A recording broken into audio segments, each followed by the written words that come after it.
Hi friends, welcome back to Mani spicy kitchen. இன்றைக்கி நாம் 5 டிஃப்ரெண்ட்டான பிரேக்ஃபாஸ்ட் டின்னர் ரெசிபி தாங்க பார்க்க போகிறோம். ஒன்றும் பார்த்தீங்க அப்படின்னா அவ்வளோத்துக்கு ரொம்ப சூப்பராக ஒரு யூனிக்கான டேஸ்ட்ல இருக்கும். நம்ம டெய்லி ஒரே மாதிரி பிரேக்ஃபாஸ்ட் பண்ணாமல் இந்த மாதிரி டிஃப்ரெண்ட்டாலாம் பண்ணலாம். முக்கியமாக குழந்தைங்கள்லேருந்து பெரியவங்க வரை எல்லாருக்குமே ரொம்ப ரொம்ப பிடிக்கும். இதில் ஃபஸ்ட்டு என்ன அப்படின்னு பார்த்தீங்கன்னா, நம்ம கோதுமை மாவு வச்சு பண்ணக்கூடிய ஒரு சூப்பரான இடியாப்பம். இது கூடவே ஒரு அவியல் குழம்பு ரொம்ப சூப்பராக இருக்கும். இது நம்ம நார்மல் இடியாப்பத்தை காட்டிலும் ரொம்ப சுவையாக இருக்கும், உடம்புக்கும் ரொம்ப ஹெல்த்தியாக இருக்கும். அப்புறமா இது கூட பார்த்திங்கன்னா பன் தோசை. இந்த பன் தோசை நம்ம ரவையை பயன்படுத்தி பண்ணுறோம். இதுவும் இன்ஸ்டண்ட்டாக குயிக்காக பண்ணி முடிச்சிடலாம். ரொம்பவே சாஃப்டாக எம்மியாக இருக்கும். நீங்கள் இதுக்கு பிரேக்ஃபாஸ்ட் டின்னர் எதுக்கு வேணால் எடுத்துக்கலாம். அப்புறமா இது கூடவே பார்த்தீங்க அப்படின்னா ஒரு தட்டு இட்லி. இதுவும் நம்ம அரிசி உளுந்து எதுவுமே பயன்படுத்தாமல் பச்சரிசி மட்டும் வச்சு நம்ம பண்ணக்கூடியது. இதுவும் இன்ஸ்டண்ட்டாக பண்ணக்கூடியது, ரொம்ப சூப்பராக சாஃப்டாக இருக்கும். அடுத்ததாக பார்த்தீங்கன்னா கருப்பு உளுந்து வச்சு ஒரு அடை. இந்த அடை உடம்புக்கு ரொம்ப ஹெல்த்தி, முக்கியமாக பெண்கள் குழந்தைங்களுக்கெல்லாம் கொடுக்கலாம். இது ரொம்ப சுவையாக இருக்கும், அதே சமயம் ரொம்ப ஹெல்த்தியாகவும் இருக்கும். அப்புறமா இது கூடவே பார்த்தீங்க அப்படின்னா கர்நாடகா ஸ்பெஷல் காராபாத். இதுவும் ரொம்ப டேஸ்ட்டாக அப்படி வாயில் வச்சோடனே கரைஞ்சி போகிற அளவுக்கு அவ்வளோ நல்லாயிருக்கும். ஸோ கண்டிப்பாக நீங்கள் ட்ரை பண்ணலாம். அப்புறமா பாஸ்தா ரெடி பண்ணுறோம். பாஸ்தா பார்த்திங்கன்னா நம்ம தக்காளி வச்சு செய்யக்கூடிய க்ரீமி பாஸ்தா. இதில் க்ரீம் எதுவும் ஆட் பண்ணாமல் நம்ம வீட்டில் இருக்கக்கூடிய பொருளை வச்சே பண்ணலாம். ரொம்ப சூப்பராக இருக்கும், முக்கியமாக குழந்தைங்களுக்கெல்லாம் ரொம்ப பிடிக்கும். சரி வாங்க எப்படி செய்யலான்னு பார்க்கலாம். அதுக்கு முன்னாடி நம்ம சேனலை மறக்காமல் சப்ஸ்கிரைப் பண்ணுங்கள், லைக் பண்ணுங்கள், ஷேர் பண்ணுங்கள். முதல்ல நம்ம பார்க்கக்கூடியது பார்த்திங்கன்னா இடியாப்பம், அதாவது கோதுமை மாவில் செய்யக்கூடிய இடியாப்பம் தான். நம்ம டெய்லி அரிசி மாவில் தான் இடியாப்பம் செஞ்சு சாப்பிட்ருப்போம். ஆனால் இன்றைக்கி நம்ம கோதுமை மாவு வச்சு ரொம்பவே பஞ்சு போல் நல்ல சாஃப்டான இடியாப்பம் செய்யலாம். இது கூடவே பார்த்திங்கன்னா சிம்பிளாக ஹெல்த்தியாக பண்ணக்கூடிய ஒரு அவியல். இது நம்ம சுரக்காய் வச்சு பண்ணியிருக்கோம். இது முக்கியமாக இடியாப்பம், சப்பாத்தி, பூரி, அப்புறமா தோசை, இட்லி, சாதம் எல்லாத்துக்குமே ரொம்ப பர்ஃபெக்டாக இருக்கும். நல்ல பஞ்சு மாதிரி இருக்கும். எல்லாமே லேயர்ஸாக நம்மளுக்கு கிடைக்கும். இது ரெடி பண்ணுறதும் ரொம்ப கஷ்டம்லாம் கிடையாது. அதே சமயம் நம்ம பிழியறதுக்கும் அந்த அளவுக்கு கஷ்டமாக இருக்காது. ரொம்ப ஹெல்த்தியாக நம்ம பண்ணலாம். அதுக்காக ஒரு கடாய் எடுத்து அடுப்பில் வச்சுட்டு இதில் சரியாக 2 கப் அளவுக்கு நம்ம கோதுமை மாவு எடுக்கிறோம். இந்த கோதுமை மாவை பார்த்திங்கன்னா கொஞ்சம் நல்லா வறுத்தெடுக்கணும். அப்போ தான் இது இடியாப்ப மாவு மாதிரி பிழியறதுக்கு ஈஸியாக வரும். ஒரு பச்சை வாசனை போகிற அளவுக்கு ஒரு 2 நிமிஷம் லோ மீடியம் ஃப்ளேமில் வச்சு நல்லா வறுத்தெடுங்க. உங்களுக்கு அந்த ஃப்ளேவரே தெரிய ஆரம்பிக்கும். கோதுமையோட அந்த பச்சை வாசனையெல்லாம் போயிட்டு நல்ல ஒரு ஃப்ளேவராக இருக்கும். இப்போ பாருங்கள், நல்லா நம்ம வறுத்தெடுத்துட்டோம். இப்போ இதை அப்படியே நம்ம வெளியே எடுத்து வச்சிடலாம். வச்சுட்டு இன்னொரு கடாய் எடுத்து அடுப்பில் வச்சுட்டு இதில் சரியாக 2 கப் அளவுக்கு தண்ணியை நல்லா கொதிக்க வச்சு நம்ம எடுக்கணும். இப்போது நம்ம கடாயில் வறுத்தெடுத்தோம்ல மாவு, அதில் ஒரு 1/2 டீஸ்பூன் அளவுக்கு உப்பு போட்டுட்டு கரண்டியோட பேக் சைடு இல்லை அப்படின்னா சப்பாத்தி கட்டை எடுத்துக்கோங்க. அதை வச்சு லேசாக இந்த மாதிரி கிளறி விடுங்க. எண்ணெய் நல்லா சூடாக இருக்கும். இப்போ நம்ம கொதிக்க வச்சுருந்தோம்ல அந்த தண்ணி, அதை கொஞ்சம் கொஞ்சமாக விட்டு நம்ம நல்லா பிசைஞ்சு எடுக்க போகிறோம். தண்ணியோட அளவுன்னு பார்த்திங்கன்னா எனக்கு சரியாக 1.5 கப்பு தண்ணி தேவைப்பட்டுச்சு. நம்ம 2 கப்பு தண்ணி சூடு பண்ணோம். அதில் 1.5 கப்பு தண்ணியே நம்மளுக்கு போதுமானதாக இருக்கும். இப்போ இதை இந்த மாதிரி நல்லா கிளறி கொடுங்க. இந்த டைமில் நல்லா சூடாக இருக்கிறனால இந்த மாதிரி ஒரு ஸ்பூன் வச்சு நம்ம மிக்ஸ் பண்ணி எடுத்துக்கலாம். அப்புறமா ஆற விட்டுட்டு நம்ம நல்லா பிசைஞ்சு எடுத்துக்கலாம். இப்போது சரியாக 1.5 கப்பு தண்ணி நம்ம சேர்த்துட்டோம். இனிமேல் நம்ம இதுக்கு மேலே தண்ணி சேர்க்க வேண்டாம். இப்போ லேசாக இந்த மாதிரி நல்லா கலந்து கொடுத்துட்டு இதை மூடி வச்சிடலாம். கிட்டத்தட்ட ஒரு 5 நிமிஷம் அது அப்படியே அதிலே இருந்து வேகணும். அப்போ இன்னும் நல்லா சாஃப்டாக இருக்கும். இப்போ இதை மூடி விட்டுடலாம். இப்போ இது ஒரு 5 நிமிஷம் கழித்து நம்ம ஓப்பன் பண்ணலாம். இப்போ பாருங்கள், ஒரு 5 மினிட்ஸ் ஆயிடுச்சு. இப்போ நம்ம இதை எடுத்துகிட்டு நல்லா கை வச்சு இனிமேல் பிசைஞ்சு எடுக்க போகிறோம். கொஞ்சம் கை பொறுக்கிற சூட்டில் தான் இருக்கும். நீங்கள் பிசைஞ்சு எடுத்துக்கோங்க. இதில் எக்ஸ்ட்ரா இன்னும் தண்ணி எல்லாம் நம்ம சேர்த்துடக்கூடாது. நம்மளுக்கு பார்க்கும்போது இன்னும் தண்ணி தேவைப்படுற மாதிரி இருக்கும். ஆனால் தண்ணி இதில் தேவைப்படாது. நம்ம பிசைய நல்லா சாஃப்டாக இடியப்ப மாவு பதத்துக்கு நம்மளுக்கு கிடைக்கும். நல்லா பிசைஞ்சு கொடுத்துட்டே இருங்க. இப்போ நல்லா நம்ம பிசைஞ்சிட்டோம் பாருங்கள். இன்னும் ஒரு 2 நிமிஷம் இந்த மாதிரி நல்லா அழுத்தி நம்ம பிசைஞ்சோம் அப்படின்னா மாவு நல்லா சாஃப்டாக இருக்கும். இப்போ பாருங்கள், மாவு நல்லா சாஃப்டாகிடுச்சு. இப்போ இதுலேருந்து நம்மளுக்கு எந்த சைஸுக்கு இடியாப்பாச்சில் வைக்க முடியுமோ அந்த சைஸுக்கு உருண்டைகளாக பிடிச்சி எடுத்துடலாம். இது நம்ம மாவு ரெடி பண்ண உடனே பிழிய ஆரம்பிச்சிடணும். இல்லைன்னா மாவு கொஞ்சம் கட்டியாக ஆரம்பிக்கும். இப்போது நம்ம இடியாப்பாச்சில் உள்ள எல்லாத்தையுமே வச்சிடலாம். வச்சுட்டு இட்லி தட்டை எடுத்துக்கோங்க. அதில் கொஞ்சமாக ஆயில் மட்டும் நம்ம வந்து ஸ்ப்ரெட் பண்ணிட்டோம் அப்படின்னா எடுக்கிறதுக்கும் ஈஸியாக இருக்கும். கொஞ்சமாக ரிஃபைனட் ஆயிலோ இல்லை கோகோனட் ஆயிலோ ஸ்ப்ரெட் பண்ணிக்கோங்க. இப்போ எல்லா இடத்துலையும் தடவி கொடுத்துட்டு நம்ம வந்து இடியப்பம் மாவு வந்து பிழிய ஆரம்பிச்சிடலாம். இது வந்து ரொம்ப கஷ்டமாக எல்லாம் இருக்காது, ரொம்ப ஈஸியாக தான் இருக்கும். பாருங்கள், இந்த மாதிரி நீங்கள் தேவைப்பட்டால் எந்த அச்சில் வேணால் போட்டு எடுக்கலாம். முறுக்கு அச்சில் கூட நம்ம இது வந்து போட்டு எடுக்கலாம், ரொம்ப சூப்பராக வரும். இப்போது இதே மாதிரி நம்ம எல்லாத்தையுமே பிழிஞ்சு எடுத்துடலாம். எனக்கு கிட்டத்தட்ட நம்ம ரெடி பண்ண மாவில் பார்த்திங்கன்னா ஒரு 12லேருந்து ஒரு 15 கிட்ட நமக்கு இடியப்பம் கிடச்சிருக்கு. இப்போ இதை வந்து ஆவியில் தான் வேக வைக்க போகிறோம். நம்ம தண்ணி வந்து நல்லா கொதிச்சதுக்கு அப்புறமா நம்ம தட்டை வந்து உள்ளே வச்சிடலாம். இப்போ உள்ளே வச்சுட்டு இது வேகிறதோட டைம்னு பார்த்திங்கன்னா ஒரு 5 நிமிஷம் மட்டும்தான். அதுக்குள்ளே நல்லா வந்துடும். அதுக்கு மேலே வேக விட்டுறாதீங்க. ஒரு 5 நிமிஷம் நல்ல மீடியம் ஃப்ளேமில் கொதிக்க விட்டு வேக விடுங்க. இப்போ பாருங்கள், ஒரு 5 நிமிஷம் ஆயிடுச்சு. நம்மளுக்கு இடியப்பம் வந்து நல்லா சாஃப்டாக சூப்பராக ரெடி ஆயிடுச்சு.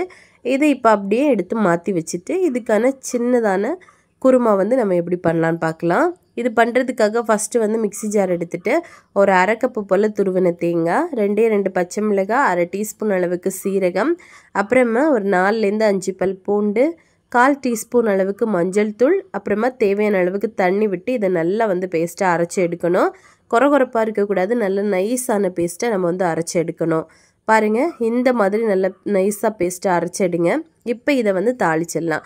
ஒரு கடாய் எடுத்து அடுப்பில் வச்சுட்டு ஒரு 2 டேபிள் ஸ்பூன் எண்ணெய் சேர்த்துருக்கேன். இதில் வந்து 1 டீஸ்பூன் அளவுக்கு கடுகு, ஒரு பெரிய வெங்காயத்தை நீல வாக்கில் கட் பண்ணி போட்டிருக்கேன்.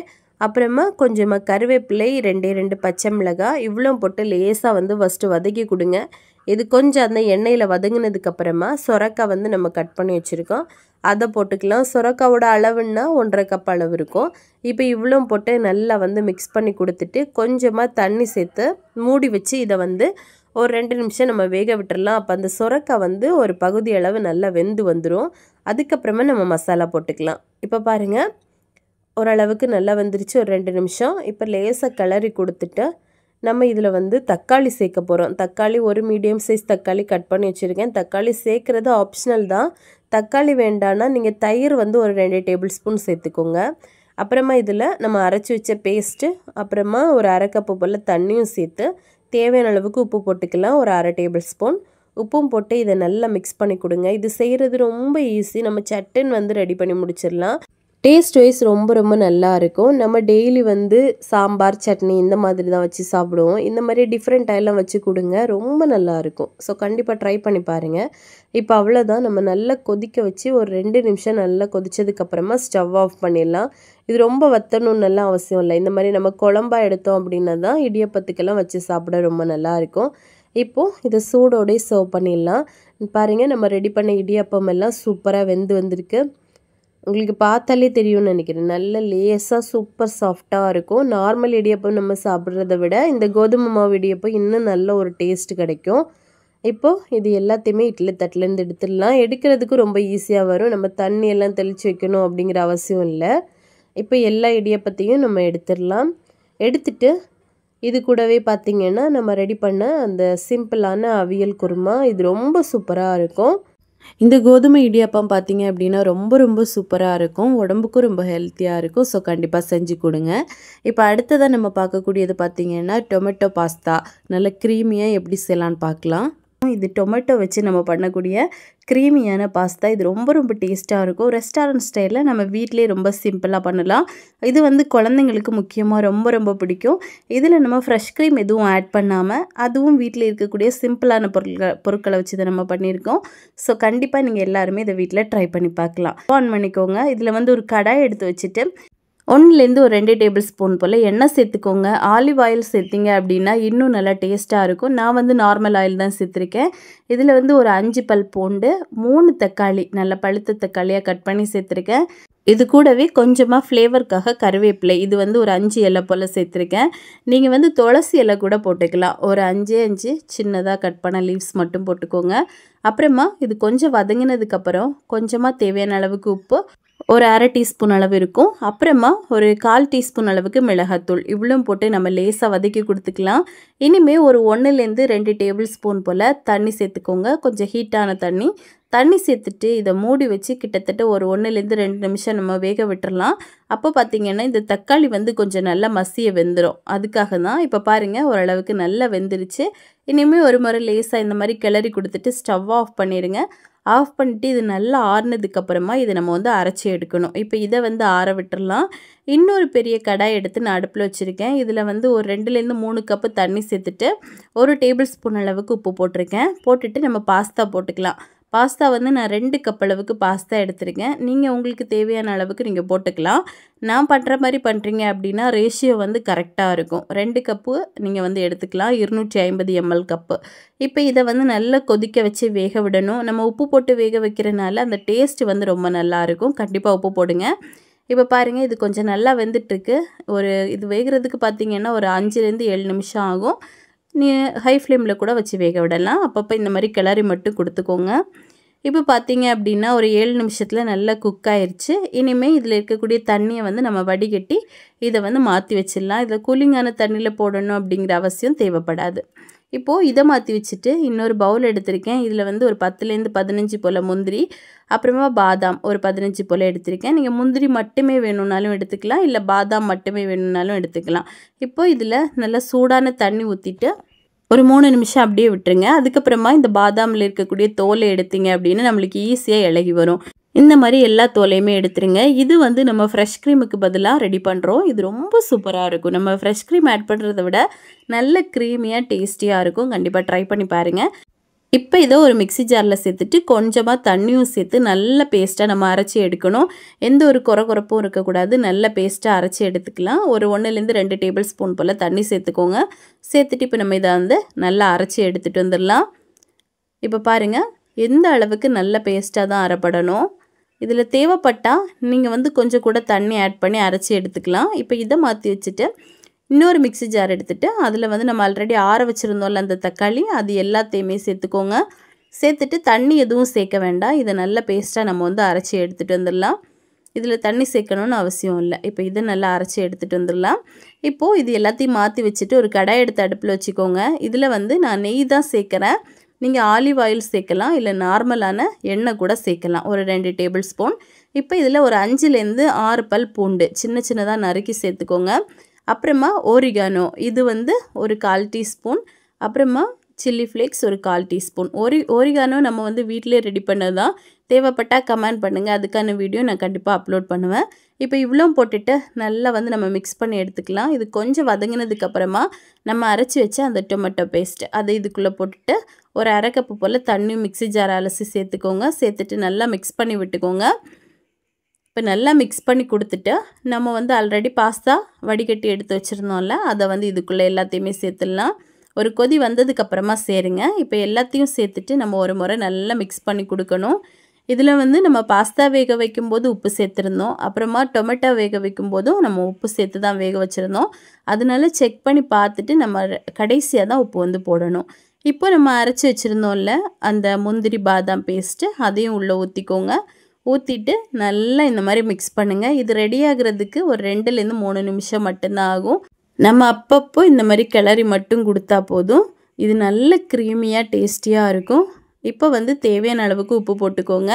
செக் பண்ணி பார்த்துட்டு உங்களுக்கு தேவைப்பட்டுச்சுன்னா மட்டும் நீங்கள் வந்து உப்பு போட்டுக்கலாம். நான் வந்து ஒரு 1/4 டீஸ்பூன் அளவுக்கு உப்பு வந்து கடைசியாக சேர்த்துருந்தேன். இப்போ பாருங்கள் சூப்பராக ரெடி ஆயிடுச்சு. உங்களுக்கு பார்த்தாலே தெரியும்னு நினைக்கிறேன். எந்த அளவுக்கு நல்ல க்ரீமியாக இருந்துச்சு அப்படின்னா குழந்தைங்கள்லாம் ரொம்ப விரும்பி சாப்பிடுவாங்க. இப்போ வந்து நம்ம ஸ்டவ் ஆஃப் பண்ணிவிட்டு இதை வந்து சர்வ் பண்ணிடலாம். ரொம்பவே க்ரீமியாக டேஸ்டியாக இருக்கக்கூடிய ஒயிட் டொமேட்டோ பாஸ்தா வந்து ரெடி ஆயிடுச்சு. ஸோ இந்த பாஸ்தாவில் நம்ம பாதாம் கேஷ்யூ எல்லாம் போட்டு பண்ணுறதுனால உடம்புக்கு ரொம்ப நல்லது. ஸோ மறக்காமல் குழந்தைங்களுக்கு இதே மாதிரி செஞ்சு கொடுங்க. இப்போது நம்ம நெக்ஸ்ட் என்ன பார்க்க போகிறோம் அப்படின்னா பச்சரிசியை மட்டும் பயன்படுத்தி ஒரு சூப்பரான தட்டு இட்லி இன்ஸ்டண்ட்டாக குயிக்காக எப்படி பண்ணலான்னு தான் பார்க்க போகிறோம். தட்டு இட்லி எப்படி பண்ணலான்னு தாங்க பார்க்க போகிறோம். இதுக்காக அரிசி உளுந்து இந்த மாதிரியெல்லாம் நம்மளுக்கு தேவைப்படாது. பச்சரிசி இருந்தால் போதும். நம்ம இன்ஸ்டண்ட்டாக ரொம்ப குயிக்காக சூப்பராக பண்ணி முடிச்சிடலாம். ஃபஸ்ட்டு இந்த தட்டு இட்லி பண்ணுறதுக்காக நான் 2 கப் அளவுக்கு பச்சரிசி எடுத்து இதை சரியா 1 மணி நேரத்துக்கு நான் வந்து ஊற போட்டு வச்சிருந்தேன். இப்போ பாருங்க நல்லா ஊறிட்டு இருக்கு. இது வந்து இந்த கப்பு 250 ml கப்பில் 2 கப் அளவுக்கு நான் அரிசி ஊற போட்டு வச்சிருந்தேன். இப்போது இந்த தண்ணியை வடிச்சிட்டு இதை வந்து நம்ம ஒரு மிக்ஸி ஜாரில் சேர்த்துக்கலாம். எல்லாத்தையும் சேர்த்துருங்க. சேர்த்துட்டு இது கூடவே பார்த்தீங்க அப்படின்னா நம்ம ஊற வச்சுருந்த அவல், வெள்ளை அவல் தான் நான் எடுத்திருக்கேன். ஊற வச்சுருந்தது. இது ஒரு 10 மினிட்ஸ் ஊறிட்டு அப்படின்னாலே போதும். இது சரியாக 3/4 கப் அளவுக்கு நம்ம சேர்க்கணும். இது கூடவே வடித்த சாதம், இது வந்து 1/2 கப்பு சேர்க்கணும். அப்புறமா கொஞ்சமாக தண்ணி. சாதம் வந்து பழைய சாதமாக இருந்துச்சு அப்படின்னா கூட நீங்கள் எடுத்துக்கலாம். இப்போ இதை நல்லா அரைச்சிட்டு இதை ஒரு பவுலில் சேர்த்துடலாம். ரொம்ப தண்ணி சேர்க்க வேண்டாம். ஒரு 1/2 கப்பு தண்ணி போல் சேருங்க. சேர்த்து இந்த அளவுக்கு கெட்டியாக நம்ம அரைச்சி எடுத்துட்டா இந்த மாதிரி சூடான எண்ணெய் எடுத்துக்கோங்க. இதில் வந்து கொஞ்சமாக கடுகு, ஒரு 1/2 டீஸ்பூன் கடுகு, அதுக்கப்புறமா 1/2 டீஸ்பூன் சீரகம், கொஞ்சமாக நம்ம கருவேப்பிலை, அப்புறமா ஒரே ஒரு பச்சை மிளகாய் தேவைப்படும். இவ்வளோ போட்டு நல்லா வந்து வதக்கிட்டு இதை அப்படியே இதில் கொட்டிடலாம். இது வந்து நம்ம தாளித்து சேர்க்குறது. உங்களுக்கு தாளிக்காமல் தேவைப்படுது அப்படின்னா கொஞ்சமாக கருவேப்பிலை, கொத்தமல்லி, அதுக்கப்புறமா பச்சை மிளகாய் இந்த மாதிரி கூட நீங்கள் போட்டுக்கலாம். அப்புறமா இதில் கொஞ்சமாக உப்பு போடுங்க. போட்டுட்டு இப்போ நல்லா வந்து நம்ம மிக்ஸ் பண்ணி எடுத்துக்க போகிறோம். இந்த அளவுக்கு மாவு வந்து கெட்டியாக தான் இருக்கணும். அதாவது இட்லி மாவு பதத்துக்கு இருக்கணும். எனக்கு வந்து கொஞ்சம் கூட திக்காக இருக்குது. நான் கொஞ்சமாக எக்ஸ்ட்ரா தண்ணி சேர்ப்பேன். இப்போ பாருங்க, நம்மளுக்கு மாவு வந்து சூப்பராக ரெடி ஆயிடுச்சு. இது வந்து கொஞ்சம் பொங்கி உப்பி வரணும் அப்படின்னா இதில் கண்டிப்பாக நம்ம ஈனோ அல்லது பேக்கிங் சோடா போட்டு தான் ஆகணும். நான் வந்து பேக்கிங் சோடா ஒரு 1/2 டீஸ்பூன் சேர்த்துருக்கேன். நீங்கள் வந்து ஈனோ கூட ஆட் பண்ணலாம். இப்போ இதை நம்ம வந்து ஒரு தட்டில் மாற்றிடலாம். இந்த மாதிரி நம்ம சாப்பிடக்கூடிய தட்டில் கொஞ்சமாக எண்ணெய் மட்டும் அப்ளை பண்ணிடுங்க. பண்ணிவிட்டு இப்போ நம்ம வந்து கலந்து வச்சுருக்கோம்ல அந்த மாவை, அது ஃபுல்லாக இது எல்லாத்தையுமே இதுக்குள்ளே விட்டுடலாம். விட்டுட்டு இதை வந்து நல்லா ஈவனாக ஸ்ப்ரெட் பண்ணி விடுங்க. ஸ்ப்ரெட் பண்ணிவிட்டு நம்ம இதை ஆவியில் வேக வைக்க போகிறோம்.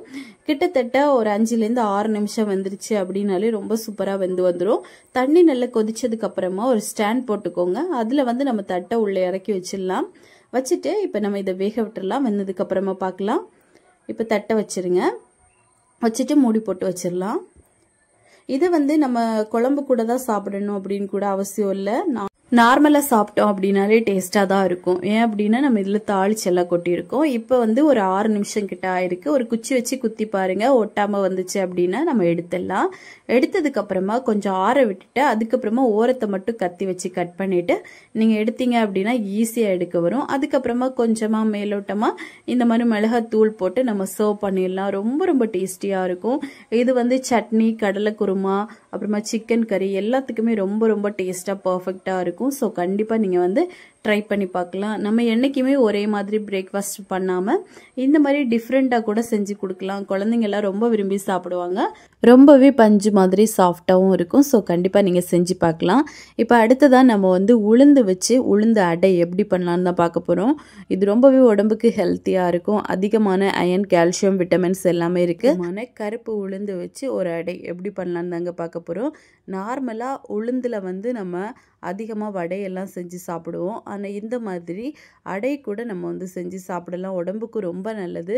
முக்கியமாக பெண்களுக்கு வரக்கூடிய இடுப்பு வலி, முதுகு வலி, இது எல்லாத்துக்குமே ஒரு நிரந்தர தீர்வு பார்த்தீங்க அப்படின்னா இந்த கருப்பு உளுந்தில் இருக்குது. நீங்கள் டெய்லி கூட இது எடுத்துக்கலாம்.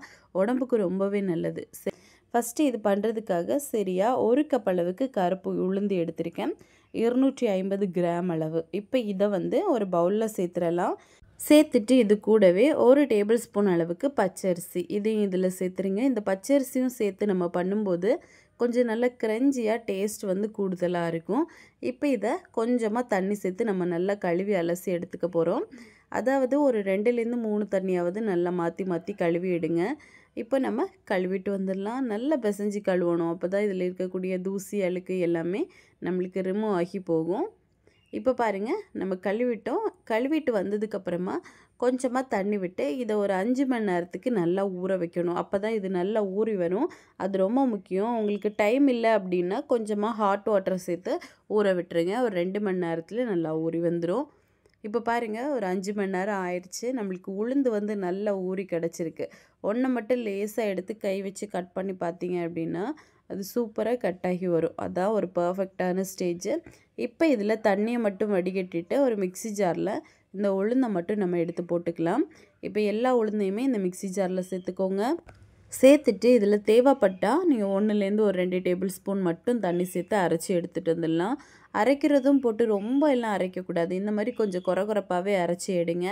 இந்த மாதிரி தான் இருக்கணும். பாருங்கள், வடை மாவு மாதிரி இருக்கக்கூடாது. கொஞ்சம் கெட்டியாக தான் இருக்கணும். 1, 2 அரைஞ்சா போதும் உளுந்து. இப்போ பார்த்திங்கன்னா நம்ம உளுந்து மாவு வந்து நல்லா அரைச்சிட்டோம். இப்போ இதை வந்து ஒரு பவுலில் எல்லாத்தையுமே சேர்த்துடலாம். சேர்த்துட்டு பார்த்தீங்க அப்படின்னா இந்த அளவுக்கு நல்லா கெட்டியாக தான் இருக்கணும். இப்போ இதில் ஒரே ஒரு பச்சை மிளகாய், கொஞ்சமாக கருவேப்பிலை, ஒரே ஒரு பெரிய வெங்காயம், இது எல்லாத்தையும் குட்டி குட்டியாக கட் பண்ணி வச்சுருக்கேன். இது கூடவே போட்டுடலாம். நீங்கள் பெரிய வெங்காயத்துக்கு பதிலாக சின்ன வெங்காயம் எடுத்தீங்க அப்படின்னா இன்னும் உடம்புக்கு நல்ல ஹெல்த்தியாக இருக்கும். இப்போ இது போட்டுட்டு இது கூடவே 1/2 டீஸ்பூன் அளவுக்கு சீரகம், ஒரு 1/4 டீஸ்பூன் அளவுக்கு பெருங்காயத்தூள், அப்புறமா 1 டீஸ்பூன் அளவுக்கு உப்பு போடணும். இவ்வளோ போட்டுட்டு இப்போ நல்லா மிக்ஸ் பண்ணி எடுத்துக்கோங்க. இதில் எக்ஸ்ட்ராவாக நீங்கள் தண்ணி எதுவும் சேர்க்க வேண்டாம். இப்படியே நல்லா மிக்ஸ் பண்ணி எடுத்தீங்க அப்படின்னா இது கொஞ்சம் திக்னஸாக தான் இருக்கணும். அப்போ தான் அடை தட்டும்போது நம்மளுக்கு பர்ஃபெக்டாக வரும். இப்போது இதை நல்லா மிக்ஸ் பண்ணி எடுத்துக்கலாம். இப்போ பாருங்கள், நல்லா மிக்ஸ் பண்ணிட்டோம். இனிமேல் ஒரு பாலித்தீன் கவர் இல்லை அப்படின்னா வாழை இலை கூட நீங்கள் எடுத்துக்கலாம். எடுத்துகிட்டு இதில் கொஞ்சமாக ஆயில் மட்டும் அப்ளை பண்ணிக்கோங்க. பண்ணிவிட்டு எல்லா இடத்துலையும் நல்லா ஸ்ப்ரெட் பண்ணி விட்டுட்டு நம்ம இப்போ ரெடி பண்ணி வச்சுருந்தோம்ல அந்த உளுந்து மாவு, அதுலேருந்து ஒரு பெரிய உருண்டை சைஸுக்கு மாவு எடுத்து இந்த மாதிரி உருட்டி எடுங்க. இதை இந்த பாலித்தீன் கவரில் வச்சுட்டு கை வச்சு நல்லா நம்ம இந்த மாதிரி அழுத்தி அழுத்தி கொடுக்கணும். இந்த மாதிரி கொடுக்கும்போது இது நல்ல ஒரு ரவுண்ட் ஷேப்புக்கு நம்மளுக்கு வரும். பாருங்கள், இந்த மாதிரி இதை நம்ம சப்பாத்தி மாதிரி தேய்க்கணும் அப்படிங்கிற அவசியம் எதுவும் ஏற்படாது. கை வச்சே நம்ம தட்டி எடுத்தால் போதும். இப்போ பாருங்கள், நம்மளுக்கு சூப்பராக அடை ரெடி ஆயிடுச்சு. இப்போ இதை நம்ம தோசை தவாவில் போட்டு எடுக்க போகிறோம். அயன் கடாயாக இருந்துச்சு அப்படின்னா ரொம்ப நல்லது. இதில் 1 டீஸ்பூன் அளவுக்கு தேங்காய் எண்ணெய் மட்டும் சேர்த்துட்டு நம்ம இப்போ ரெடி பண்ணி வச்சு அந்த மாவை இதுக்குள்ளே வச்சிடலாம். இது தோசை தவாவில் போடும்போது ஒரு பிளேஸ் மட்டும் லேசாக பிஞ்சிருச்சு. அதில் கொஞ்சமாக மாவு மட்டும் வச்சு நம்ம அப்ளை பண்ணிட்டோம்னா அது சூப்பராக அப்படியே இருக்கும். இப்போ 2 பக்கமும் இந்த மாதிரி திருப்பி திருப்பி போட்டு நல்லா வேக விடுங்க. இது ரொட்டி மாதிரி தான், நல்லா வெந்து கிடைக்கும். தேவைப்பட்டால் கொஞ்சமாக நீங்கள் ஆயில் கூட விட்டுக்கலாம். வெயிட் லாஸ் பண்ணுறவங்களுக்கு ரொம்பவே பெனிஃபிட்டாக இருக்கக்கூடிய ஒரு பிரேக்ஃபாஸ்ட் ரெசிபி. நீங்கள் அதிகமாக ஆயில் யூஸ் பண்ணாமல் இந்த மாதிரி நீங்கள் சுட்டெடுக்கலாம். இப்போ இதே மாதிரி நம்ம எல்லாத்தையுமே சுட்டெடுத்துடலாம். பாருங்கள், நம்மளுக்கு சூப்பரான உளுந்து அடை ரெடி ஆயிடுச்சு. இது கூடவே நீங்கள் தேங்காய் சட்னி, சாம்பார் எது வேணால் வச்சு எடுத்துக்கலாம். ரொம்ப சுவையாக இருக்கும். நான் இன்றைக்கி சாம்பார் தான் எடுத்திருக்கேன். சாம்பார் கூட தொட்டு வச்சு சாப்பிட அந்த அளவுக்கு டேஸ்ட்டாக இருக்கும். நீங்கள் டெய்லி இட்லி தோசைன்னு பண்ணாதீங்க. இந்த மாதிரி உடம்புக்கு ஹெல்த்தியான பிரேக்ஃபாஸ்ட் எல்லாமே பண்ணி கொடுங்க. குழந்தைங்கள்லேருந்து பெரியவங்க வரை எல்லாரோட எலும்பு, முதுகு, அப்புறமா தசை எல்லாத்துக்குமே இந்த ஒரு இது ரொம்பவே பெனிஃபிட்டாக இருக்கும். முக்கியமாக இந்த கருப்பு உளுந்து அடையில் அதிகமான விட்டமின்ஸ், மினரல்ஸ் எல்லாமே இருக்குது. குழந்தைங்கள்லேருந்து பெரியவங்க வரை கண்டிப்பாக டெய்லி கூட நீங்கள் எடுக்கலாம். ரொம்ப நல்லாயிருக்கும். இப்போது நம்ம நெக்ஸ்ட் என்ன பார்க்க போகிறோம் அப்படின்னா கர்நாடகா ஸ்பெஷல் காராபாத். ரொம்பவே பஞ்சு போல் சூப்பர் சாஃப்டாக இருக்கும். இது பார்த்திங்கன்னா ஒரு ஸ்பெஷலான ரெசிபி கூட. நம்ம ஹோட்டல் ஸ்டைலில் சூப்பராக பண்ணலாம். நல்ல வாயில் வச்ச உடனே கரைஞ்சி போகிற அளவுக்கு ரொம்ப சூப்பராக பண்ணலாம். இது பார்த்திங்கன்னா நல்ல கெட்டியாலாம் இருக்காது, ரொம்பவே சாஃப்டாக சூப்பராக இருக்கும். இதுக்காக ஒரு சின்ன தேங்காய் சட்னியும் பண்ணியிருக்கோம். அது இதுக்கு ரொம்ப காம்பினேஷனில் இருக்கும். ஸோ கண்டிப்பாக நீங்கள் ட்ரை பண்ணலாம். இது பண்ணுறதுக்காக ஒரு கடாய் எடுத்து வச்சுருக்கேன். இதில் 1லேருந்து ஒரு 2 டேபிள் ஸ்பூன் அளவுக்கு எண்ணெய் சேர்த்துக்கோங்க. எண்ணெய் கொஞ்சம் காஞ்சதும் 1 டேபிள் ஸ்பூன் அளவுக்கு நெய் சேர்த்துருக்கேன். நெய் ஃப்ளேவர் உங்களுக்கு ரொம்ப பிடிக்கும்னா மொத்தமாகவே ஒரு 3 டேபிள் ஸ்பூன் அளவுக்கு நீங்கள் நெய் கூட போட்டுக்கலாம். இப்போ இதில் 1 டேபிள் ஸ்பூன் அளவுக்கு கடுகு, 1/2 டேபிள் ஸ்பூன் அளவுக்கு உளுத்தம்பருப்பு போட்டிருக்கேன். கடலைப்பருப்பு இருந்துச்சுன்னா கூட நீங்கள் ஒரு 1/2 டீஸ்பூன் அளவுக்கு போட்டுக்கலாம். ஒரே ஒரு பச்சை மிளகாய், கொஞ்சமாக கருவேப்பிலை, அப்புறமா ஒரு துண்டு இஞ்சியை நல்லா சின்ன சின்னதாக கட் பண்ணி இந்த மாதிரி சீவி எடுத்து வச்சுருக்கேன். இது இவ்வளவும் போட்டு இப்போ இதை ஃபஸ்ட்டு நல்லா வறுத்தெடுத்துக்கலாம். கொஞ்சம் இது நல்லா இந்த எண்ணெயிலே வறுபட்டு வரட்டும். அது வரைக்கும் இந்த மாதிரி நல்லா மிக்ஸ் பண்ணி கொடுங்க. இது நம்ம செஞ்சு முடிக்கிறது வரையுமே லோ மீடியம் ஃப்ளேமில் தான் வைக்கணும். இப்போ இதில் ஒரே ஒரு பெரிய வெங்காயம், ஒரு 2 சின்ன சைஸ் கேரட் நீல வாக்கில் சின்ன சின்னதாக கட் பண்ணி இந்த மாதிரி எடுத்திருக்கேன். இப்போ இதில் ஒரே ஒரு பழுத்த தக்காளி இவ்வளோ போட்டு நல்லா மிக்ஸ் பண்ணி கொடுத்துக்கலாம். இந்த டைமில் பீன்ஸ், அப்புறமா கேப்சிகம், இது கூடவே காலிஃப்ளவர் எது வேணால் நீங்கள் சேர்த்துக்கலாம். உங்களுக்கு விருப்பமான வெஜிடபிள்ஸ் எது வேணால் சேர்த்துக்கோங்க. அப்புறமா இதில் 1 கப் அளவுக்கு ரவா, நார்மல் ரவா தான், இதை போட்டு இதை நல்லா நம்ம வறுத்தெடுக்கணும். இந்த சூட்லேயே பார்த்தீங்க அப்படின்னா ஒரு 2 நிமிஷம் இந்த மாதிரி நம்ம வறுக்கும்போது இந்த ரவை கொஞ்சம் பொரிஞ்சு வர ஆரம்பிக்கும். அதுதான் நம்மளுக்கு ரொம்ப முக்கியம். இந்த மாதிரி கொஞ்சம் நல்லா வறுத்தெடுங்க. ஒரு 2 மினிட்ஸ் வறுத்துட்டிங்க அப்படின்னாலே போதும். இப்போ இதில் ஒரு 1/2 டீஸ்பூன் அளவுக்கு மஞ்சள் தூள், அப்புறமா தேவையான அளவுக்கு உப்பு, ஒரு 3/4 டீஸ்பூன் அளவுக்கு உப்பு சேர்த்துருக்கேன். சேர்த்துட்டு இப்போ இதை எல்லாத்தையும் நல்லா மிக்ஸ் பண்ணி கொடுத்துக்கலாம். இது பார்த்தீங்க அப்படின்னா நம்ம இந்த மஞ்சள் தூள் சேர்க்குறனால இதோட கலர் வந்து லேசாக வந்து எல்லோயிஷ் கலரில் இருக்கும். நார்மலாக காராபாத் அந்த கலரில் தான் பண்ணுறாங்க, அதுக்காக நம்ம சேர்த்துருக்கோம். அது ஆப்ஷனல் தான், வேண்டான்னா கூட நீங்கள் ஸ்கிப் பண்ணிடலாம். இப்போ இதில் எந்த கப்பில் நம்ம அளந்தோமோ அதே கப்புக்கு 5 கப் அளவு தண்ணி வந்து சேர்த்துக்கோங்க. நல்ல சூடான தண்ணி தான் சேர்க்கணும், அது ரொம்ப முக்கியம். இன்கேஸ் நீங்கள் வந்து சூடான தண்ணி சேர்க்கலை அப்படின்னா அந்த ரவை வந்து பார்த்திங்கன்னா அந்த அளவுக்கு சாஃப்ட்னஸ்ஸாக நம்மளுக்கு கிடைக்காது. அதனால தான் சூடான தண்ணி வந்து கண்டிப்பாக சேர்க்கணும் அப்படிங்கிறது. நல்லா கொதிக்க வச்சுட்டு அந்த தண்ணி எடுத்து அளந்து சேர்த்துக்கோங்க. சரியா 5 கப் அளவு நம்ம சேர்க்கணும். இந்த டைமில் உப்பு ஏதாவது உங்களுக்கு தேவைப்பட்டுச்சு அப்படின்னா நீங்கள் வந்து எக்ஸ்ட்ராவாக போட்டுக்கலாம், செக் பண்ணி பாருங்கள். அதே மாதிரி இதில் நல்ல மிளகு பொடி இருந்துச்சுன்னா கூட நீங்கள் போட்டுக்கலாம். இப்போ இவ்வளோ போட்டுட்டு நல்லா வந்து மிக்ஸ் பண்ணுங்கள். இனிமேல் ரொம்ப போட்டு மிக்ஸ் பண்ணக்கூடாது. கரெக்டாக ஒரு 3 மினிட்ஸ் மட்டும் இந்த மாதிரி நீங்கள் மிக்ஸ் பண்ணி கொடுத்தீங்க அப்படின்னாலே அது சூப்பராக நல்லா வந்து தண்ணி உறிஞ்சிட்டு வர ஆரம்பிக்கும். அதுக்கு மேலே போட்டு நம்ம மிக்ஸ் பண்ணிட்டு இருந்தோம் அப்படின்னா இது நல்லா கெட்டியாக போயிடும். இப்போ பாருங்கள், இந்த ஸ்டேஜில் நம்ம வந்து ஸ்டவ் ஆஃப் பண்ணிடணும். ஸ்டவ் ஆஃப் பண்ணிவிட்டு இதை கம்ப்ளீட்டாக ஒரு மூடி போட்டு அப்படியே மூடி வச்சுருங்க. அப்போ இது வேகாமல் இருந்துச்சு அப்படின்னா கூட கொஞ்சம் கூட நல்லா வெந்து நல்லா குழைவாக அப்படியே இருக்கும். இது அப்படியே இருக்கட்டும். இப்போ இதுக்கான ஒரு சின்ன சட்னி வந்து ரெடி பண்ணிடலாம். அதுக்காக மிக்ஸி ஜார் எடுத்துகிட்டு ஒரு 1/2 கப்பு போல் துருவின ஃப்ரெஷ்ஷான தேங்காய் எடுத்திருக்கேன். தேங்காய் எடுத்துகிட்டு இதில் பார்த்திங்கன்னா காரத்துக்காக ஒரு பச்சை மிளகாய், ஒரு துண்டளவுக்கு இஞ்சி, அப்புறமா கொஞ்சமாக கருவேப்பிலை போட்டிருக்கேன். போட்டுட்டு இது கூட நான் வந்து நிலக்கடலை எடுத்திருக்கேன் 1 டேபிள் ஸ்பூன் அளவுக்கு. நீங்கள் பொட்டுக்கடலை கூட போட்டுக்கலாம். போட்டுட்டு தேவையான அளவுக்கு உப்பும் போட்டு கொஞ்சமாக தண்ணி விட்டு இதை நல்லா பேஸ்ட்டாக அரைச்சி எடுத்துக்கலாம். இதில் வேறு எதுவும் சேர்க்கணுன்னு அவசியம் இல்லை. பாருங்கள், இந்த அளவுக்கு நல்ல பேஸ்ட்டாக நம்ம அரைச்சி எடுத்துட்டோம். தேவைப்பட்ட தாளிப்பு கூட நீங்கள் எடுத்துக்கலாம். நான் வந்து தாளிக்கலை. இப்போ நம்மளுக்கு சூப்பராக அந்த காராபாத் ரெடி ஆயிடுச்சு. பாருங்கள் எவ்வளோ சாஃப்டாக வந்திருக்குன்னு. இந்த டைமில் நீங்கள் ஒரு 2 டேபிள் ஸ்பூன் கூட நெய் கூட விட்டுக்கலாம், ஆப்ஷனல் தான். நெய் சேர்த்து பண்ணிங்க அப்படின்னா இன்னும் நல்ல குழைவாக நல்ல மணமாக சூப்பராக இருக்கும். இப்போ இதை வந்து இந்த மாதிரி ஒரு பாத்திரத்தில் போட்டுட்டு நம்ம வந்து கவுத்தி தட்டிட்டோம் அப்படின்னா அது ரொம்ப பர்ஃபெக்டாக வரும். பாருங்கள் எந்த அளவுக்கு இருக்குன்னு. இதோட டேஸ்ட் ரொம்ப ரொம்ப அருமையாக இருக்கும். முக்கியமாக குழந்தைங்களுக்கெல்லாம் செஞ்சு கொடுங்க, ரொம்ப விரும்பி சாப்பிடுவாங்க. இப்போ நம்மளுக்கு டேஸ்டியான காராபாத் ரெடி ஆயிடுச்சு. அது கூடவே ஒரு சிம்பிளான தேங்காய் சட்னியும் ரெடி ஆயிடுச்சு. இது வந்து கர்நாடகாவில் ரொம்ப ஃபேமஸ், எல்லா ஹோட்டல்லையுமே இருக்கும். முக்கியமாக கோயில்லையும் இது கண்டிப்பாக கொடுப்பாங்க. ரொம்ப ரொம்ப டேஸ்ட்டாக இருக்கும். இதே காம்பினேஷனில் நீங்களும் பண்ணி பாருங்கள், ரொம்ப ரொம்ப சூப்பராக இருக்கும். ஒரு யூனிக்கான டிஷ்ஷும் கூட. ஸோ கண்டிப்பாக செஞ்சு பாருங்கள். இப்போ நெக்ஸ்ட்டு நம்ம என்ன பார்க்க போகிறோம் அப்படின்னா ரொம்பவே சாஃப்டாக பஞ்சு மாதிரி இருக்கக்கூடிய இன்ஸ்டண்ட்டாக பண்ணக்கூடிய பன் தோசை எப்படி பண்ணலான்னு தான் பார்க்க போகிறோம். இன்ஸ்டன்ட் பிரேக்ஃபாஸ்ட் எப்படி செய்யலான்னு தாங்க பார்க்க போகிறோம். இது வந்து ரொம்ப சிம்பிளாக ரொம்பவே இன்ஸ்டண்ட்டாக குயிக்காக வந்து ரெடி பண்ணி முடிச்சிடலாம். நம்ம டெய்லி ஒரே மாதிரி பிரேக்ஃபாஸ்ட் செய்கிறோம் அப்படின்னா கொஞ்சம் டிஃப்ரெண்ட்டாக இந்த மாதிரி செஞ்சு கொடுங்க. ரொம்ப ரொம்ப சாஃப்டாக நல்லா சூப்பராக இருக்கும். இது வந்து பிடிக்காதவங்க யாருமே இருக்க முடியாது, அந்த அளவுக்கு சாஃப்டாக பூ மாதிரி இருக்கக்கூடிய ஒரு பன் தோசை தாங்க. இந்த சாஃப்டான பன் தோசை எப்படி பண்ணலாம் அப்படிங்கிறத நம்ம டீட்டெயிலாக பார்த்துடலாம். ஃபஸ்ட்டு இது பண்ணுறதுக்காக நம்ம வந்து ஒரு பவுல் எடுத்துக்கணும். இதில் வந்து சரியா 1.5 கப் அளவுக்கு ரவா. இந்த ரவை பார்த்தீங்க அப்படின்னா வறுத்த ரவை தான், நம்ம ஆல்ரெடி பாக்கெட்டில் வாங்கி வச்சுருப்போம்ல அந்த ரவையை எடுத்துக்கோங்க. 1.5 கப்பு ரவை வந்து எடுக்கணும். இதுவே சின்ன ரவையாக இருந்துச்சு அப்படின்னாலும் நீங்கள் எடுத்துக்கலாம். 1.5 கப் அளவுக்கு ரவை எடுத்துக்கணும். இப்போ இது கூட 1/2 கப் அளவுக்கு அவல் சேர்த்துக்கோங்க. நான் வந்து வெள்ளை அவல் எடுத்திருக்கேன். நீங்கள் வந்து சம்பா அவல், கலர் அவல் எது வேணால் நீங்கள் வந்து எடுத்துக்கலாம். இப்போ இதில் 1/2 கப் அளவுக்கு கெட்டியான தயிர். இந்த தயிர் பார்த்தீங்கன்னா கொஞ்சம் புளிச்ச தயிராக இருந்துச்சு அப்படின்னா கொஞ்சம் நல்ல ஒரு டேஸ்ட் கொடுக்கும். அப்புறமா இதில் 2 கப்பு தண்ணி சேர்க்கணும். ஃபஸ்ட்டு வந்து 1 கப்பு தண்ணி சேர்த்துக்கலாம். அப்புறமா தேவையான அளவுக்கு உப்பு போட்டுக்கலாம். நான் வந்து ஒரு 1/2 டீஸ்பூன் அளவுக்கு உப்பு வந்து சேர்க்குறேன். சேர்த்துட்டு இப்போ நல்லா வந்து மிக்ஸ் பண்ணிக்கோங்க. இப்போ இந்த தண்ணியில் பார்த்தீங்கன்னா இந்த ரவை அவல் எல்லாமே நல்லா வந்து ஊறணும். ஃபஸ்ட்டு வந்து 1 கப்பு தண்ணி நம்ம சேர்த்துக்கலாம். அதுக்கப்புறமா மறுபடிக்கும் ஒரு கப்பு தண்ணி வந்து நம்ம சேர்க்கணும். மொத்தமாக 2 கப்பு தண்ணி வந்து நம்மளுக்கு தேவைப்படும். இப்போ தண்ணி சேர்த்துட்டு நல்லா வந்து மிக்ஸ் பண்ணி எடுத்துக்கோங்க.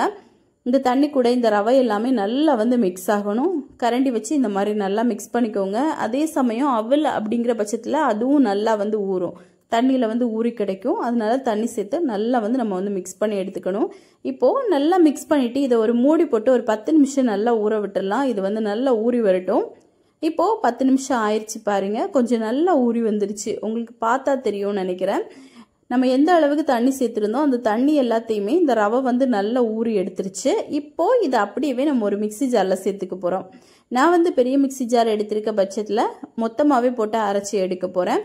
நீங்கள் வந்து சின்ன ஜார் அப்படின்னாலும் நீங்கள் வந்து கொஞ்சம் கொஞ்சமாக போட்டு நல்லா வந்து அரைச்சி எடுத்துக்கலாம். இப்போ நம்ம எல்லா மாவையும் உள்ளே போட்டுட்டு ஒரு அரை கப்பு போல் தண்ணியும் சேர்த்து இதை நல்லா வந்து பேஸ்ட்டாக அரைச்சி எடுத்துக்க போகிறோம். இந்த டைமில் இதுக்கான ஒரு சின்ன தாளிப்பு ரெடி பண்ணிடலாம். கடாயில் கொஞ்சமாக எண்ணெய் சேர்த்துட்டு ஒரு 2 டீஸ்பூன் எண்ணெய், இதில் 1/4 டேபிள் ஸ்பூன் அளவுக்கு கடுகு, ஒரு அரை டேபிள் ஸ்பூன் அளவுக்கு உளுத்தம் பருப்பு, அரை டேபிள் ஸ்பூன் அளவுக்கு கடலைப்பருப்பு, அப்புறமா ஒரு 1/4 டீஸ்பூன் அளவுக்கு சீரகம் போட்டுட்டு ஒரே ஒரு பெரிய வெங்காயத்தை சின்னதாக கட் பண்ணி சேருங்க. நல்ல சின்ன பீஸுக்கு தான் கட் பண்ணணும். அப்புறமா கருவேப்பிலை, ஒரு கொத்து கருவேப்பிலை எடுத்து அதையும் நம்ம வந்து கட் பண்ணி சேர்த்துக்கலாம். சேர்த்துட்டு இப்போ இது எல்லாத்தையும் நல்லா வறுத்தெடுத்துக்கோங்க. இந்த வெங்காயம் வந்து கொஞ்சம் ஒரு கண்ணாடி பதம் வரட்டும், அது வரைக்கும் நல்லா வந்து நம்ம வதக்கி எடுக்கணும். இப்போ பாருங்கள் ஓரளவுக்கு நல்லா வந்து வறுபட்டு கிடச்சிருச்சு. இப்போது இதை வந்து நம்ம மாவு கூட சேர்க்கணும். மாவு பாருங்கள் நல்லா இந்த அளவுக்கு பேஸ்ட்டாக நம்ம வந்து அரைச்சி எடுக்கணும். இட்லி மாவெல்லாம் இருக்கும்ல அந்த ஒரு பதத்துக்கு நம்ம வந்து அரைச்சி எடுக்கணும். இப்போ அரைச்சி எடுத்த மாவை ஒரு பவுலில் சேர்த்துடலாம். சேர்த்துட்டு இது கூடவே ஒரு 1/4 டீஸ்பூன் அளவுக்கு பேக்கிங் சோடா, இது வந்து கண்டிப்பாக சேர்க்கணும். இது சேர்க்கறதுனால தான் இந்த தோசை பார்த்திங்கன்னா நல்லா சாஃப்டாக வருது. இது கூட வினிகர் சேர்க்கலாம், இல்லை அப்படின்னா ஒரு பகுதி அளவுக்கு லெமன் வந்து பிழிஞ்சு விட்டுக்கோங்க.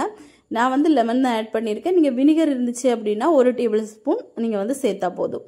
இப்போ சேர்த்துட்டு இது கூடவே நம்ம வறுத்தெடுத்து வச்சுருந்தோம்ல அந்த வெங்காயம், கடலைப்பருப்பு, உளுத்தம் பருப்பு இது எல்லாத்தையுமே போட்டு இப்போது இது கூட கொஞ்சமாக மல்லித்தழையும் நம்ம கடைசியாக போட்டுட்டு நல்லா வந்து மிக்ஸ் பண்ணி எடுத்துக்கலாம்.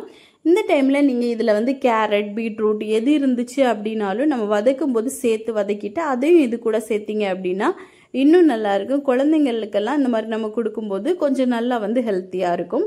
இப்போ இவ்வளோத்தையும் போட்டுட்டு நல்லா வந்து மிக்ஸ் பண்ணிக்கோங்க. இப்போது நல்லா மிக்ஸ் ஆனதுக்கப்புறமா இப்போ நம்ம உடனடியாகவே தோசை சுட ஆரம்பிச்சிடலாம். இந்த பன் தோசையை பொறுத்தவரை இந்த மாதிரி தாளிப்பு கரண்டி இருக்கும்ல, அதில் நம்ம பண்ணோம் அப்படின்னா நல்லா வந்து உப்பி சூப்பராக வரும். இல்லை அப்படின்னாலும் நல்ல குழிவாக இருக்கக்கூடிய கடாய் இருந்துச்சு அப்படின்னா அதில் கூட 2 டேபிள் ஸ்பூன் அளவுக்கு எண்ணெய் சேர்த்துட்டு ஒரு 2 கரண்டி மாவு விட்டு கூட நம்ம சுட்ட எடுத்துக்கலாம். இல்லைன்னா ஆப்பசட்டி இருக்கும்ல அதில் கூட சூப்பராக வரும். இப்போ நம்ம வந்து தாளிப்பு கரண்டியில் ஒரு 2 டேபிள் ஸ்பூன் எண்ணெய் சேர்த்துட்டு எண்ணெய் வந்து கொஞ்சம் சூடானதும் 2 கரண்டி அளவுக்கு மாவு சேர்த்துருக்கேன். சேர்த்துட்டு ஒரு பக்கம் வந்து நல்லா வெந்ததுக்கு அப்புறமா இதை வந்து திருப்பி போட்டுடலாம். உங்களுக்கு வெந்தது தெரியலை அப்படின்னா இதுக்கு தாளிப்பு கரண்டி மேலேவே ஒரு சின்ன மூடி போட்டுருங்க. ஒரு 30 செகண்டில் நம்ம வந்து திருப்பி போட்டுட்டோம் அப்படின்னா 2 பக்கமும் நல்லா ஈவனாக வெந்து வந்துடும். இப்போது ஒரு பக்கம் வெந்ததுக்கு அப்புறமா மறுபடிக்கும் நம்ம வந்து 2 பக்கமும் நல்லா திருப்பி போட்டு வேக வச்சு எடுத்துக்கணும். லோ ஃப்ளேமில் தான் கண்டிப்பாக வேக வைக்கணும். நம்ம தாளிப்பு கரண்டி அப்படிங்கிற பட்சத்தில் சீக்கிரமாகவே கரிஞ்சி போக ஆரம்பிக்கும். அதனால நல்ல லோ ஃப்ளேமில் வச்சு 2 பக்கமும் நல்ல ஒரு கோல்டன் கலர் வாரது வரைக்கும் இந்த மாதிரி திருப்பி போட்டு நல்லா வேக வைங்க. வெளிப்பக்கம் நல்ல கிறிஸ்பியாக உள்ள வந்து நல்லா சாஃப்டாக இருக்கும். இப்போது இதே மாதிரி நம்ம எல்லாத்தையுமே சுட்டு முடிச்சிடலாம். பாருங்கள் எவ்வளோ சாஃப்டாக எவ்வளோ மொறுமொறுப்பாக இருக்கக்கூடிய பன் தோசை நம்மளுக்கு ரெடியாக இருக்குன்னு. இது வந்து ஒன்று சாப்பிட்டீங்க அப்படின்னாலே மறுபடி இன்னும் சாப்பிடணும்னு தோணும். அவ்வளோ டேஸ்டியான ஒரு தோசை ரெசிபி. ஸோ இன்ஸ்டண்ட்டாக ஈஸியாக குயிக்காக வந்து நம்ம ரெடி பண்ணி முடிச்சுக்கலாம். இது கூட ஒரு சிம்பிளான தேங்காய் சட்னி, நான் ஆல்ரெடி தேங்காய் சட்னி நிறைய வீடியோஸில் போட்டிருக்கேன். தேவைப்பட்டால் டிஸ்கிரிப்ஷனில் லிங்கும் கொடுத்துருக்கேன், நீங்கள் வந்து செக் பண்ணி பார்த்துக்கலாம். இப்போது இதே மாதிரி நீங்களும் கண்டிப்பாக உங்கள் வீட்டில் செஞ்சு பாருங்கள். செஞ்சு பார்த்துட்டு எப்படி வந்துச்சுன்னு மறக்காமல் கமெண்ட் பண்ணுங்கள். இதே மாதிரி இன்னும் நிறைய பிரேக்ஃபாஸ்ட், டின்னர் ரெசிபிஸ் எல்லாம் உங்களுக்கு வேணும்னு நினச்சிங்கன்னா மோனி ஸ்பைசி கிச்சன் சேனலை சப்ஸ்கிரைப் பண்ணி வச்சுக்கோங்க. லைக் பண்ணுங்கள், ஷேர் பண்ணுங்கள். நெக்ஸ்ட் இன்னொரு வீடியோவில் உங்களை சந்திக்கும் வரை டேக் கேர், பாய்.